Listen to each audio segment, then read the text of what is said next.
as the rest of the community who aren't Gullah, to help them embrace that and to make that fit and not to hide it away, but to celebrate it because it's a beautiful culture.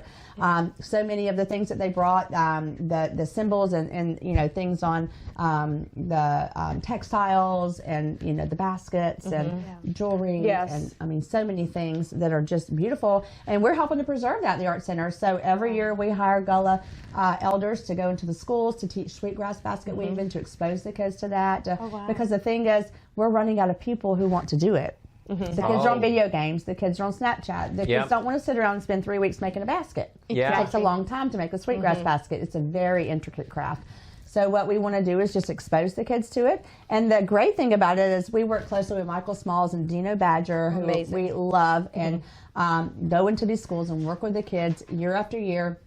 But they're like, we don't, you deal with this in a lot of Native American cultures where they don't want to teach their art to outsiders, to like our Catawba, our Native Americans that have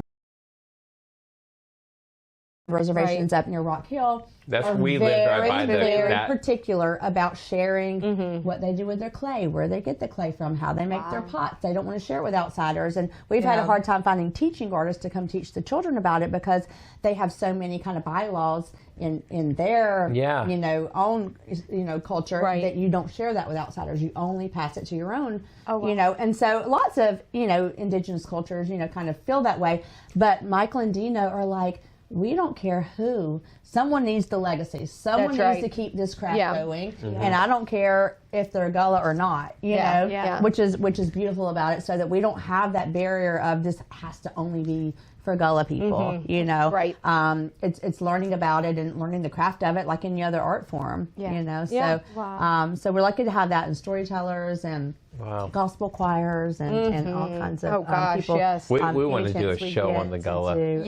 We definitely we're going to do the Gullah history and a show. Well, because to your point, what I love about it is Hilton Head embraces it and shines light on it. It's our history. It is. It's our history. And they won't let it be erased. No. Right? Like you can imagine developers going, how do we get our hands on this, right? And they would no worries, you're good. No worries. Edit. Cut. But no, I love that because and for people who are looking in the area, because that's the one thing that they'll ask all the time. Why is this here? What is that all about? And then you start telling them, and unlike other areas who'd be focused on the development, focused on the economics. We're focused on the heritage. That's right.